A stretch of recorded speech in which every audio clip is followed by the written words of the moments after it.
जहांगीर की चालों को समझना इशरत के लिए काफ़ी मुश्किल है। लेकिन आप देखेंगे कि अब समझ चुका है कि नहीं, जो कुछ हुआ है बहुत बेहतर हो गया है। क्योंकि जबकि वो लड़की इस घर में आई है, उसकी हर चीज़ में बरकत पे बरकत पड़ती जा रही है। वो कहता है कि मुझे ऐसा लगता है कि ये बहुत ही कोई यानी कि नेक है, बहुत ही अच्छी बच्ची है। क्योंकि मुझे जबकि ये लड़की इस घर में आई है, मेरी हर चीज़ में बरकत पे बरकत पड़ती जा रही है। मुझे खुद कुछ समझ नहीं आ रहा कि मेरे साथ सब कुछ अच्छा कैसे हो रहा है। इशरत काफ़ी खुश हो जाती, कहती शाजिया तो कहती थी कि उनके घर में नहुसत पड़ चुकी है। और आपके सुन रही हूँ, आप कह रहे हैं कि आपके घर में बरकत पड़ चुकी है, यानी कि काफ़ी ज़्यादा खुश हो जाती है। लेकिन आप देखेंगे कि इशरत जो है अपनी बेटी को समझाती है और कहती है कि खबरदार किसी ने गुड्डी के साथ कुछ भी फजूल बोलने की कोशिश की, मैं ये बात हरगिज़ बर्दाश्त नहीं करूँगी। ये बात ज़हन में रखना, ये घर गुड्डी का भी है। क्योंकि हमज़ा बहुत ज़्यादा साथ देता है इसका गुड्डी का, और कहता है कि तुम बिल्कुल मेरी बहनों की तरह हो। मैं कभी भी तुम्हें इस घर से जाने नहीं दूंगा, बल्कि अब ये तुम्हारा ही घर है और अब तुम यहाँ ही रहोगी। मुझे और कुछ भी नहीं चाहिए। जिसको सुनकर गुड्डी कहती है, हमज़ा तुम्हारी बात तो ठीक है, लेकिन बात ये समझ नहीं आ रही है कि आखिर सोनिया आपी को मेरे साथ क्या मसला है। मैंने उनका क्या बिगाड़ा है, क्यों वो मेरे पीछे हाथ धो के पड़ चुकी हैं। मैं तो किसी का बुरा नहीं सोचती, फिर मेरे साथ ऐसा कैसे हो सकता है। आगे से इशरत उसको समझाती है कि तुम्हें परेशान होने की ज़रूरत नहीं है। चाहिए तुम्हारे बारे में जो मर्जी सोचते रहें, लेकिन तुम्हें टेंशन नहीं लेनी। मैं तुम्हारे साथ हूँ, हमजा तुम्हारे साथ है। तुम्हें किस चीज़ की टेंशन पड़ी हुई है। देखो, ये तुम्हारा अपना घर है और तुम अब यहाँ ही रहोगी। और ये बात बार बार मत किया करो कि ये तुम्हारा घर नहीं। मुझे इस बात से बहुत ज़्यादा दुख होता है। इशरत उसको समझाती है और कहती है कि आइंदा से तुमने ऐसा वैसा कुछ भी नहीं कहना है। अक्लमंदी इसी काम में है कि तुम्हें इशरत बाजी से फ़ोन पर राब्ता रखना होगा और उनसे मिलना जुलना रखना होगा। कहीं ऐसा ना हो कि हर सारे जो कुछ भी है जायदाद उसकी अकेली वारिस इशरत बाजी ही ना बन जाए, हमारे इससे कुछ ना आए। इसलिए मेरा तो दिल है कि बहुत जल्द उसको हम वापस ले आएं, ताकि सारा कुछ अच्छे तरीके से हो सके। जिसको सुनकर आप देखेंगे कि वो कहती है कि बात तो आपकी बिल्कुल ठीक है। मैं भी यही सोच रही थी कि हमें ये काम बहुत जल्दी करना होगा, क्योंकि अब वक्त बहुत कम है और हमें अब उसके साथ बातचीत रखनी होगी। इसलिए वो बार बार कॉल करती है और इशरत भी काफ़ी हैरान होती है कि आखिर शाजिया इतनी ज़्यादा मुझसे अटैच कैसे हो रही है। हालांकि जहांगीर ने तो उसके शोर के साथ बहुत ही बुरा किया है, लेकिन फिर भी इतने मीठे अंदाज से बात करना बहुत ही मुश्किल काम है। तो आखिर ये मुश्किल काम कैसे सरअंजाम दे देती है। लेकिन आप देखेंगे जी बहुत ज़्यादा परेशान हो चुका है औरंगज़ेब, क्योंकि वो जान चुका है कि उसका अब कोई भी हल नहीं है और कुछ ना कुछ तो ऐसा होगा जिसकी वजह से तमाशे लगेंगे।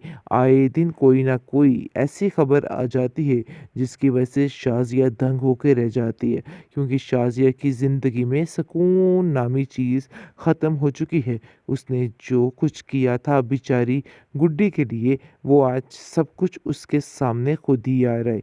इस बात को लेके वो काफ़ी ज़्यादा हैरान और परेशान है कि आखिर उसके साथ क्या हो गया, आखिर कब तक वो ऐसे रहेगी।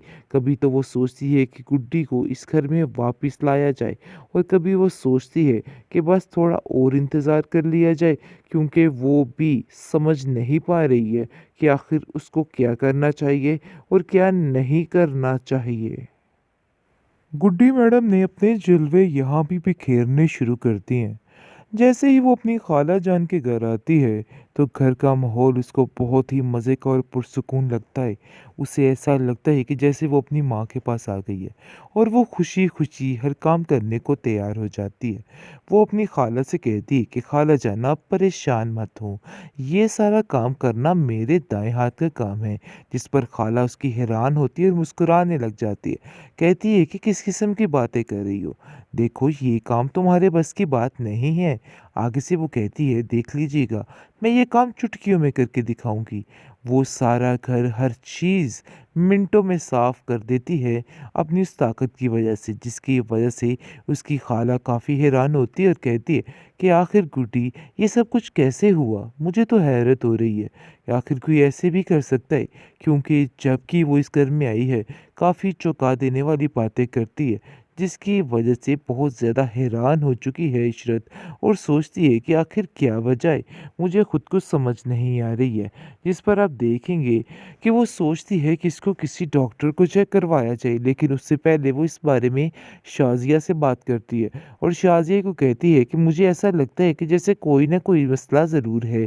शाज़िया जो है वो कहती है कि मैं खुद इस बात पर हक्की-बक्की रह जाती थी और काफ़ी ज़्यादा परेशान भी होती थी कि ऐसा ही है, आप बिल्कुल ठीक कह रही हैं। इससे कुछ इस तरह की बातें करती है कि बंदा खौफ ही खा जाता है। मैं तो सही बताऊँ कि इससे डर चुकी थी और बहुत ज़्यादा खौफ आता था मुझे इसकी बातों से।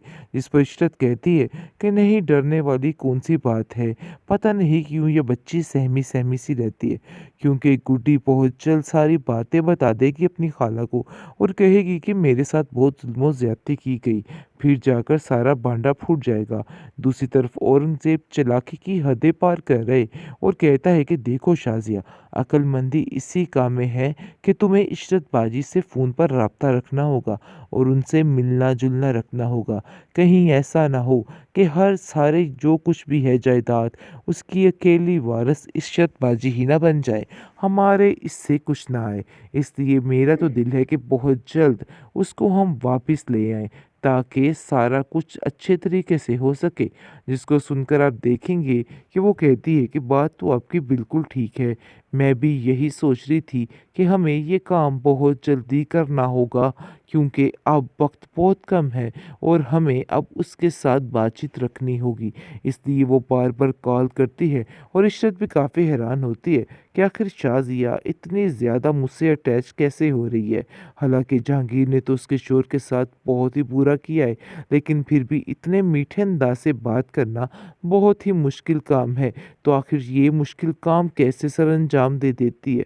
लेकिन आप देखेंगे जी, बहुत ज़्यादा परेशान हो चुका है औरंगज़ेब, क्योंकि वो जान चुका है कि उसका अब कोई भी हल नहीं है और कुछ ना कुछ तो ऐसा होगा जिसकी वजह से तमाशे लगेंगे। आए दिन कोई ना कोई ऐसी खबर आ जाती है जिसकी वजह से शाज़िया दंग होके रह जाती है, क्योंकि शाज़िया की ज़िंदगी में सुकून नामी चीज़ ख़त्म हो चुकी है। उसने जो कुछ किया था बेचारी गुड्डी के लिए, वो आज सब कुछ उसके सामने खुद ही आ रहा है। इस बात को लेके वो काफ़ी ज़्यादा हैरान और परेशान है कि आखिर उसके साथ क्या हो गया? आखिर कब तक वो ऐसे ही रहेगी? कभी तो वो सोचती है कि गुड्डी को इस घर में वापस लाया जाए और कभी वो सोचती है कि बस थोड़ा और इंतज़ार कर लिया जाए, क्योंकि वो भी समझ नहीं पा रही है कि आखिर उसको क्या करना चाहिए और क्या नहीं